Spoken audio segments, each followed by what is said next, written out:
Welcome everybody to the NeuroMasters show, where we uncover the transformative powers of the mind. I'm Reg Malhotra, your host, and I'm here to guide you with practical tools and inspiring stories grounded in neuro-linguistic programming and hypnosis.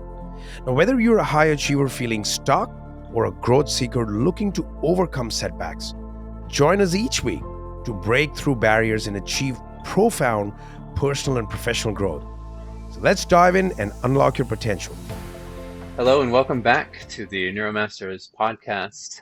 I am joined as always with Reg Malhotra, the founder and CEO of Neuro Master Academy. And today we are talking about why healing foundational relationships with your parents is so essential, not only in your own life, but in connections with every aspect of your life and people who come and go in your life. And so this is a big topic that I know a lot of people want to know more about. So, Reg, I want to thank you for joining us today. Yes, Jim, it's great to be back on this episode. And you're quite right. This is a very important topic. And we're just coming off the holidays period. A lot of people meet family, and a lot of people, what I hear often is that old wounds come up. And it's not uncommon for those wounds, if you will, to be related one way or another to parents or ex-partners. I think those are the big topics. And uh, to the point about why a relationship with your parents is important. Well, we always say here at the academy that your relationship with your parents will have an impact on your other relationships. Now, why that's the case, well, we'll unpack some of that during this episode, but I'm going to start by saying, you see, parents are probably one of the closest relationships we'll ever have, right? It is a relationship which requires the highest level of trust. And when that goes bad, and there could be so many reasons why it does, it leaves kind of a hole, a void. It can leave let's call it unfinished business, and it can leave a lot of pain within people because that's one relationship that is expected to work out. It's almost like it's a given, and when that doesn't happen, a person can carry negative emotions, unresolved matters, unspoken truths, and eventually that lack of resolution will show up in other relationships. And by the way, that includes intimate relationships. And how do I know this?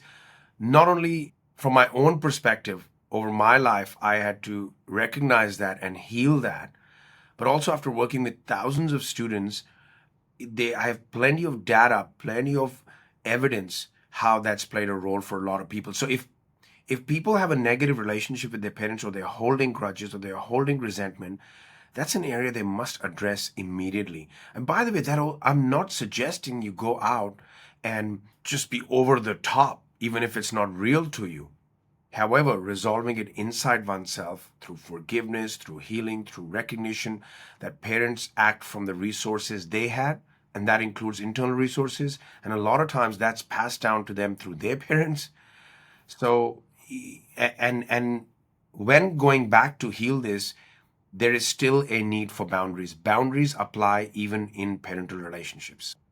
A lot of people might be watching this episode and they understand that their parents played some critical role in their life, but they leave it in their youth. They said, yeah, it was important when I was young, but I'm an adult now. How does the relationship when you are a child carry on and maybe manifest itself in different ways when you're an adult? Well, it goes back to my earlier point again. It's a matter of trust. Say, as a child, things happen. Say you perhaps you didn't get the love, the attention, or you didn't get the right kind of treatment, which is a given or an expected inside the relationship. Now you grow up, you're an adult, you're out there in the world, and you are trying to express who you are. And in particular, you're trying to pass on affection, for example, in intimate relationships. There is, due to that broken trust, what I found is due to that broken trust, there can likely be an inability to truly, fully trust anyone else. I mean, think about it. If you cannot trust your parents, you are carrying a blockage in trusting anybody else. And that lack of trust can lead to holding back in other relationships, not expressing, not giving, and also not receiving. You see, a lot of people are close to receiving. They say they want love. They say they want, acknowledgement. They say they want money. I mean, all these important things, but people are actually close to receiving them. People don't even receive compliments. They deflect them. And so if there is, a level of, I'll use this term, cleanliness, if you will, in the relationship with the parents, there is not a lot of unresolved matters. There's not a lot of resentment and hate and, a lot of the negative things that we can hold on to. Then other relationships do reflect differently, simply because if you're feeling good about such a primal relationship, you're feeling trusted and you have trusted to that level, and you're not holding a lot inside of your heart about what should have been different, then you're less likely to project it outwards. Does that make sense? It does. It does. And you mentioned early that if you are experiencing a lack of trust, perhaps, or some type of uh, difficulty issue with your parents, that it's something that must be addressed very quickly.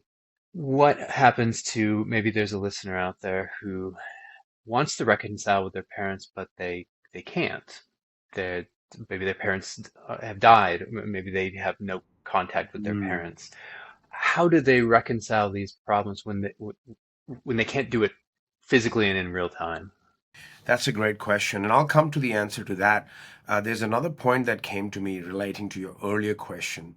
The other thing that can happen if the relationship with the parents was not good for one reason or another, a person can grow up feeling not good enough. You see, one of the biggest things I find after working with so many people is a lot of people are walking around the planet not feeling good enough. Not just as not good enough for for their profession, but in general, not feeling good enough. A lot of people can feel fundamentally flawed. You see, fundamentally flawed presupposes that you're unchangeable. And that's, I just wanted to make this point. That can also relate back to what was said to you by your parents, or how your parents expressed their love for you or did not express their love. I mean, I've spoken to a lot of people who said, for example, people said, my dad never really gave me a hug. My dad never said, I love you. My dad never really showed affection.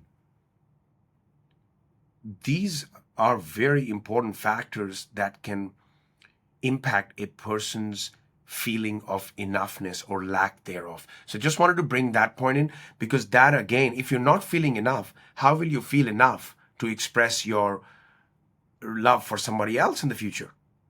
Right? Or in a lot of cases, people don't feel deserving.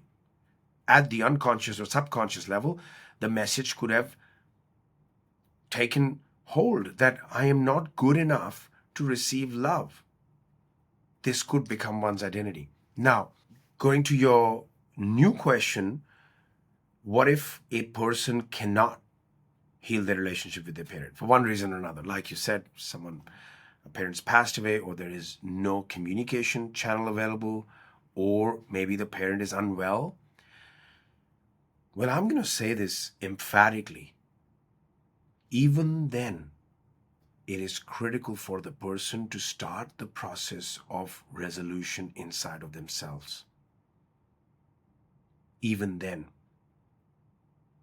You see, one of the programs we teach is the Introduction to Ancient Hawaiian Huna, and the ancient Hawaiians had a code for forgiveness,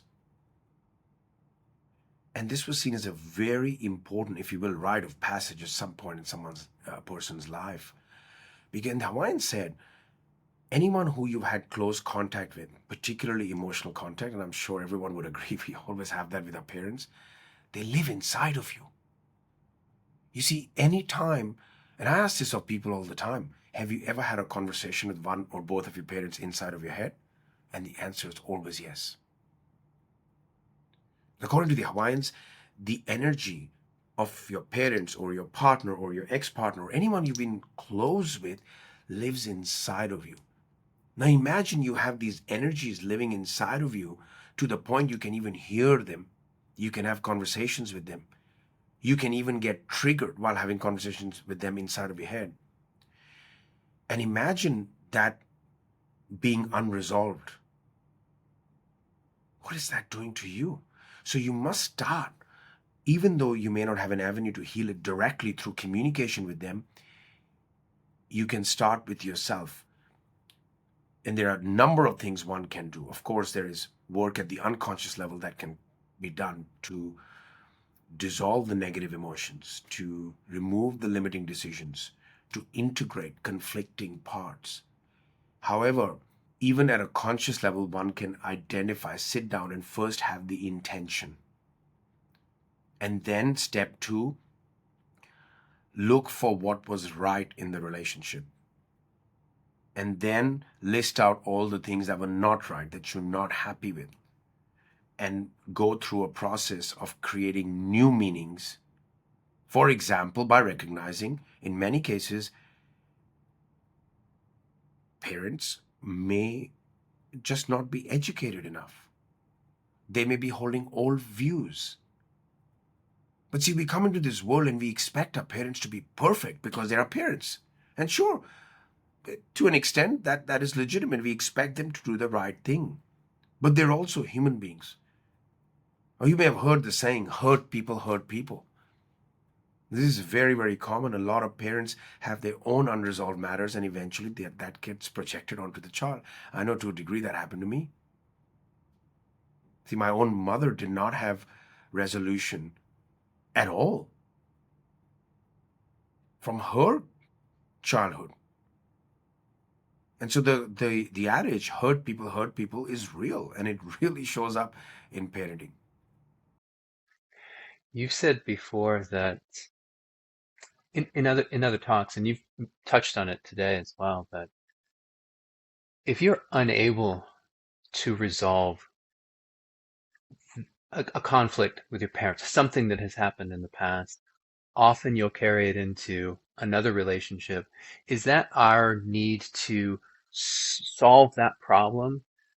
But since we can't do it with our parents, we just apply the same thing to a new person. We're trying to solve the same problem just with a different player standing in as our I, parents. Is that something that you encounter?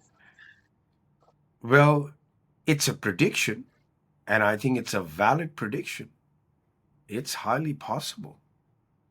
You see, anything we carry unresolved, anything, that has not been, there are things that people want to say, but they're unable to say. And the unspeakable can become a problem because it's held inside your nervous system, your neurology. Now let's say the example you gave, you're going into a new relationship. There may be a certain void you're carrying, and it's very common, I've seen in many relationships, where a person is expecting to receive the love from their partner, almost the same love that they did not receive from their parent. This is highly possible, but it's very unconscious. It would be and in many cases, it would be uncontemplatable to a person. You see, our parents can become a blueprint at the unconscious level of who we want to attract as a partner. And by the way, that includes the good and the bad. Now, that's a slightly deeper topic. We could probably cover in another episode just that point. What does it mean? It would take some time to unravel it. And why is it that in many relationships, for example, even if a partner is genuinely giving love, a person is not able to believe it. They're not able to believe it because remember, they're carrying the blueprint, and that includes the good and the bad of their parent. So if your partner starts giving you something completely opposite, it can become almost difficult for us to believe it's happening, and we end up sabotaging it. This requires a little bit more breaking down, if you will, and we can do that in another episode. You've talked a bit about what can happen if you are unable to resolve these issues with your parents, even if it's to resolve it within yourself, if you don't have a way to communicate with your parents. Can you talk a little bit about the positive side? What does it look like when someone is able to solve some of these issues, or resolve or dissolve maybe some of these uh, issues that they've been carrying? Can you talk about maybe someone that you've worked with that has been able to successfully move forward? Well, one example that comes to mind, just as you were asking that question, was a lady who was able to let go of anger, sadness. These are some of the major negative emotions.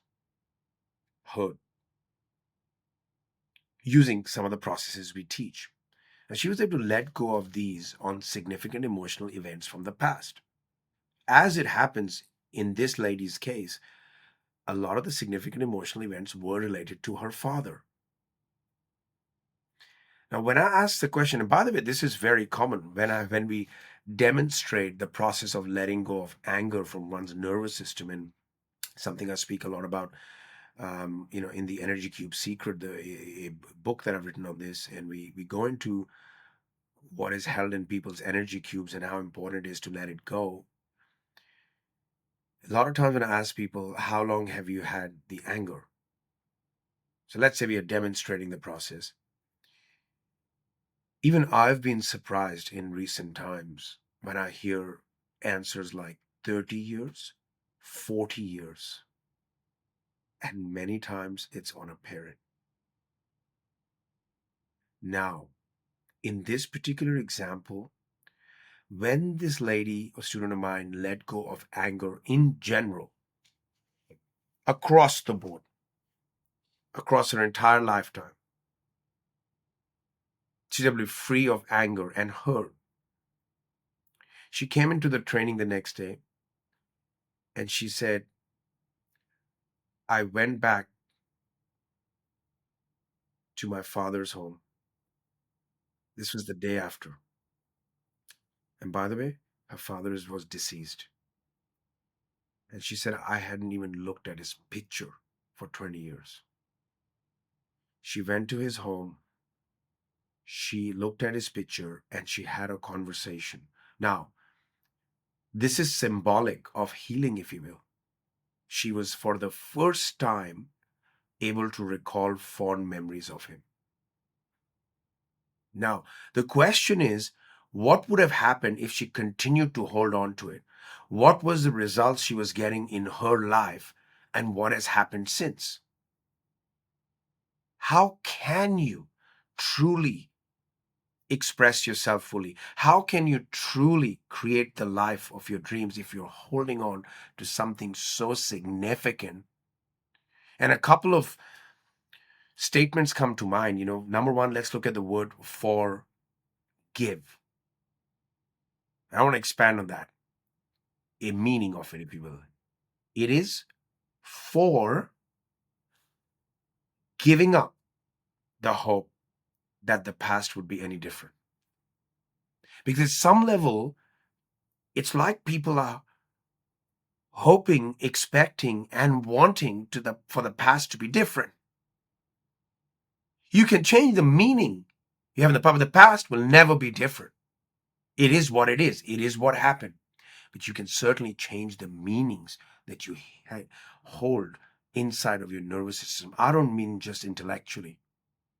You've written in the Energy Cube Secret about extensively about significant emotional events and their impact on each aspect of your life, particularly if you carry these around with you, if you're unable to dissolve them. I want to touch on some listeners today, maybe parents themselves, and they don't want to carry these significant emotional events into their relationships with their children Mm. there may be concern about repeating these events now with their own children. How do you work with parents who have that concern or fear that it's going to be repeated with their children? This is a fabulous question, and I must address it right now. Um, First thing I want to say is no matter what you do, in more cases than not, you're not going to be a perfect parent. You see, parenting is hard as it is. Then we have our own challenges in life. And then we are trying to get everything right. It's not going to happen. Even if you try and if you make sure nothing goes wrong, your child may take a certain situation and create a meaning of it. That is not what you intended. So the first thing first is parents must accept that we cannot be perfect. We are going to end up, it's part of the human experience. We're going to end up potentially saying something wrong, something that could be taken in a wrong way. We may even end up, especially when the children are very little, we can end up being loud. We can, for valid reasons, right? It's not easy to raise a child. But we don't know at the time is, could that have gone into the subconscious level of the child who could have developed a fear of something? Or as a result of that, or have they run the image or the movie of that scene multiple times and felt anger or shame? So these things will happen. And you're right in that a lot of parents are hoping that their children don't hold that against them. So first thing is accept that there will be something. First thing, well, let's go back one more step. Recognize that what we as parents do, say, and demonstrate to children will have an impact on their life. You see, your parents' voice when you're a child does in many cases become your inner voice when you're an adult. That's going to happen. And this is why we're so passionate about people educating themselves, healing themselves, changing their own stories so they can have a different kind of parenting style in many cases. So first step is being aware that what you do will impact. Second is accepting and recognizing that there are some things that even though you didn't intend for those to impact them negatively will probably happen. You're talking about a good 18, 20 years of even more nowadays. And so when parents ask us this, we focus on the skill set of communication, the skill set of healing, the skill set of demonstrating. You see, most of the time, kids will not do what you tell them to do. They'll do what you do. Your kids are always emulating you. They're always modeling you. So I think it's about opening up those conversations, working on yourself, and then recognizing that even if your child has carried something against you, that there is a way out. There is a way for them to change that within themselves. It'll start with communication, but then there are processes, for example, that we help in Neuro Masters Academy that truly help people. We had a lot of people who have been our students and now they're children. It's been wonderful to see. Wonderful to see. Because they saw their parents change and they didn't even force their children to, but their children, like many cases, they've been 19, 20, 24-year-old. Recently had the son of one of our students who came along. I think he's 27 and he's recently gone through a divorce himself. And his mother has done a lot of work with us. And, he saw the changes in her and with the situation. He's a single dad now. And he came along and, he's shown extraordinary changes already. So now we love it even the whole family were. Because listen, we're all going to screw up to some extent, right? In family. We just do. The question is how many of us are taking steps then in the future to reset and restart? Maybe the steps that someone needs to take is the first step, obviously, is recognizing that there is something going on. And sometimes you can, as you have said, you might carry that around for 20, 30 years and not fully recognize or understand what it is that is going. You just know that something is getting in your way. So the first step is recognizing and being able to reflect and maybe name what's happening. If people are listening and they have reached that step, they know that what it is, but they don't know really what's the next step to take to begin the process of healing. What are some practical steps that they might be able to start thinking about or applying in their lives today? Well, some of the practical steps is, after recognizing, so first, recognize that you're holding something against, for example, say against a parent or parents. And a lot of times for a lot of people, it's the fact that the parent was not available or they never met a parent. These are all tied up to the same matter, right? It's recognizing it. How has that affected you till now? It just requires the highest level of self-honesty. What have you held yourself back from? What is the story you've run? Right? Where have you not forgiven? You need to really practically become real with it. And you'll find for someone who's listening to this and who does this that they have probably lost out on a lot of opportunities, personal and others, many times because of the result of holding on to that. Second, with each of those aspects, ask yourself, is it serving you? Are you going to continue to, is it going to keep serving you? Or is it just a story that in some cases allows you to remain a victim? Now, bad things happen. A lot of bad things happen. You got to decide how serious are you about your future. So that's one step. The next step is ask yourself this question with each of those incidents, each of those matters. What else could this mean? Now, I've seen people who have been. This is a hard one, but I've seen this. People who have been sexually abused by a parent. And that can certainly be extremely hard to let go of. But I can also say a lot of people who have experienced something like that have gone on to help other people. They've used their pain to become a source of light for others. Even that deserves resolution inside of you. We're a school, we believe in karma, and we know that what we do here has consequences. So, no matter what the situation is, the practical steps include a process of forgiveness, a process of recognizing where this has held you back and will it continue to serve you into the future. And of course, I would recommend that people use tools like neuro-linguistic programming. At the risk of sounding biased, I've just seen a lot of change for people, and hypnotherapy to actually resolve it at a deep unconscious level, because that's where it all resides. At the unconscious or subconscious level is where these stories, these limiting decisions, limiting beliefs about self, the not enoughness stories, all of that resides in there. And there are tools and techniques to actually resolve it, not just at the intellectual level, but at the unconscious level. And you'll know it because there'll be that much energy freed for you to build the future. As we say in the Energy Cube Secret book, these events from the past, these significant emotional events from the past, they require energy to exist. And your nervous system is allocating energy. So if you can think about an event from the past and you can feel negative emotion, the event is alive. Your mind does not know the difference in real and imagine. And what would happen if all of that energy was brought back into the now and utilized to create a new future? We've talked about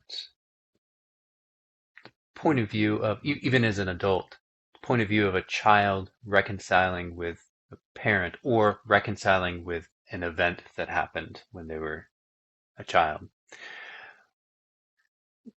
For someone who's listening who is a parent and feels maybe convicted here, oh, I've I recognize myself in my behavior with my child, and now I want to reconcile with my child. Looking at it from the parent's point of view now, what are some techniques or steps that they can take to begin the process of healing with their child if they are the ones who have maybe created or been responsible for the conflict in the first place? Perhaps, if you use our language, created or been the instigator of a significant emotional event that affected the child, and now they know that has been the case. Well, it must start with communication. It must begin. I think the child would get, or even if they're grown up, will get a lot of healing just knowing that the parent accepts and admits. And that's the part. I think recognize that this could have an impact on their current situation in life. See, a lot of times I ask people, what has the way that you've been parented and the relationship you have with your parents, what impact has that had on what you're doing now in your life? And my God, do I see a list. Right down to career choices, family choices, location choices. So I think if a parent is listening to this and they know that they have probably been part of something, first start with accepting, forgive yourself for the reasons I mentioned earlier. Begin the process of forgiveness for yourself because it's part of the human. We don't know. We don't have all the answers. We do the best we have with the resources we have. That includes internal resources. And then begin the process of communication. And I think that will 100% begin the healing process. Now, if the event has had a monumental impact on the child, that should come up in the discussion. And in that case, well, I'm pleased to share that there are tools and resources that can be used if the child is truly willing to move past it. New beliefs can be installed, new ideas. You see, new knowledge leads to new beliefs, which leads to new behaviors. Ultimately, if you ask any child which way would they rather have it, a good relationship with the parents or a bad, everyone will say a good. Everyone, and if it remains unresolved, it remains broken, people carry that all the way to their deathbed. You've mentioned something here in this talk. You've also written about it in the Energy Cube Secrets. It's a tough one for I think for people to wrestle with because you have said and written that sometimes these significant emotional events, these stories that we tell, they become our identity. Mm. And now we say out loud that we want to move past it and we want a certain kind of life, but we're still clinging to this because it has become the story that we tell. Mm. And it has become a deeply ingrained part of our identity. And you have written before too that often we'll get feedback, positive feedback because of it. And so it reinforces the story that we continue to tell, even though we don't want it. We really don't want it, Mm. but we hang on to it. How do you start to move past that? That's a tough one. Yeah, that's an important point too. What do we identify as? The fact is that a lot of people do identify as a victim or that broken person or that person who got the wrong end of the stick or whatever they call it. Look, this touches upon the concept of secondary gain. Right? We have a concept called secondary gain, where it could be at the conscious level. That means you know about it, or it could be completely unconscious. Means you're not aware. You're not actively consciously saying this is the benefit I'm getting. What secondary gain is when the benefit of holding on to a problem, a story, or an identity, the benefit is greater than letting it go. And this can happen. I know for me, when I was younger, I held on to the story that a lot of bad things happened to me, and I would share it all the time. And as I look back, at some level, it was getting me sympathy. It was probably even getting me attention. It was probably helping me, helping me, if I can use that term, not take certain kinds of actions, not create the life that I know I deeply wanted. Because I have a reason, I have an excuse, I had a story. So people may need to sit down and figure out, is there any benefit? Some people get love. No, seriously, some people actually get love as a result of a particular identity that they're carrying, the story. So it's about asking yourself, what is a potential benefit you're getting from the situation, from the story, from the history that you're not conscious of and that you can become conscious of now? And then are you willing to get that benefit in another way so that you can let go of that? See, people say, who am I? I always say, add one word to it. Who am I becoming? Who am I can have a lot of answers. Well, I am the person who experienced this. I'm the person who's this, who's that. People have a lot of identities. These identities, they come with boundaries. They limit you. Because anything you can conceive you are more than that. I think most people must hear this, that you cannot even comprehend the totality of who you are. You're not the mind, you're not the body, you're all of that and more. So I think it's understanding the secondary gain. And if you really, really want to change it or heal it, then you can. But part of that is recognizing if there's here's a good question. What will you lose and what will you gain? Answer those questions clearly. Another set of questions that I will, if for someone who's evaluating whether they can or cannot, is what would happen if I did? Let it go. What would happen if I didn't? What wouldn't happen if I did? And what wouldn't happen if I didn't? See, the quality of life depends on the quality of question. These are fabulous questions to ask. This is all stuck inside our head. This information is not being pulled out. When you ask yourself the right questions, you pull it out, you have a good look at it, and you will have a much better resource to move forward. I think giving people those initial questions to ask is a wonderful way to get started. Even just thinking of them myself, your mind just starts to turn. Exactly. If there are people who are listening to this and they are starting to ask these questions and they want to know more, they want to know uh, resources maybe that they can access, what are some things that they can be looking into? What are some things that you can offer people who want to dive deeper into this?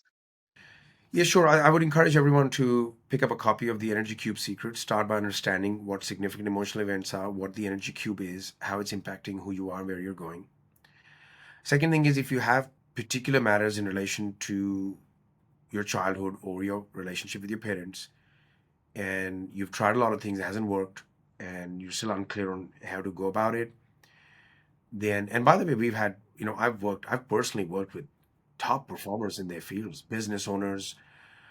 This is not just relevant only to people who have experienced trauma. This can be anybody. I've worked with high performers who have realized that everything they've gone after in their life, they've created massive results, but they're unhappy because everything they created was a result of something they wanted to prove to their parents. This also happens at every level, right? So if you're someone like that, then you pick up a copy of the book. And what I would recommend is go to our website, neuromastersacademy.com. I think if you download a resource guide, you can then also have the option to book in a call with one of our master practitioners. In that call, you can share, and please come prepared to that as to what is that what impact has that been having in your life till now? Where has it stopped you? Right? What is happening in your life currently that's a result of your unresolved relationship, for example, with your parents? Come prepared with that information and share it with them specifically as to where it's causing you a problem, and they'll be able to guide you either with a quick technique. They may be able to offer you a free session, or they may be able to guide you to a more comprehensive training program. We have 3-day events, we have 7-day events, and many of those are designed to completely help you reset and restart. So I think that having that conversation would be highly recommended. One point I want to make here is when we're growing up, we can end up craving the love of one parent, for example, over another. It's very common. And as an adult, we may look to satisfy that craving. This goes back to your earlier point. This is quite unconscious, this process. Here's what can happen. Say the parent whose love you craved a lot, in order to get that love while growing up, say you had to be a certain way. This point has just come back to me because I worked with a lot of high achievers. And you had to be a high achiever. You had to win medals. You had to be great at school. You had to be the good boy or the good girl, right? Or you had to be, in many cases, a comedian. Whoever you needed to be when growing up in order to get that parent's love who you crave the most is, in many cases, who you're being even as an adult. I know this because a lot of people have told me that they've been. Now, this works out favorably for a lot of people because a lot of people become achievers for the rest of their life. But see, achievement without fulfillment is the ultimate failure. So a lot of people tell me that I've been just pushing, doing all this, but now I get it. I'm still trying to please my dad. Because that's who I had to be. And some people had to be. I don't know if you met people who just all the time they're funny. They're comedic. If you ask them, that's who they had to be when they were a child to get the love of the parent they craved the most. There are these other psychological factors that are at play. It's really important to unravel yourself. Who are you without all of that? Who are you truly without the beliefs that your parents passed down, without the values that they passed, without them telling you what they think you should be? Who are you? That's an important question. And who are you and who are you becoming? Indeed, And who are you becoming? absolutely. Who are you without all of that was given to you? Who are you? Who would you be if you didn't have anything to prove to your parents? And that's why healing that relationship is important, so you can get on and express many different truer parts of you. Reg, I want to thank you for joining us today, and this has been a fascinating talk. As always, I think you've given our listeners a lot to consider. For those of you listening, thank you very much for joining us for the NeuroMasters podcast today. The final part, I just want to add that this is the start of a new year. It's 2025. If there's one thing you're going to work on, you want to change your life, you want to take steps forward, I would highly recommend starting with this. It's a great time to resolve this matter or take steps towards it so that you can not only have a fabulous year ahead, but you set up a completely new future. Thank you. Thank you, and bye for now. Thank you for listening to the NeuroMasters show. I'm Reg Malhotra, reminding you that your trauma is seen, your transformation is possible, and your breakthrough is right around the corner. If you found today's episode valuable, you can visit our website for many more resources, to register for a live breakthrough experience, and to continue your journey of reclaiming your full self.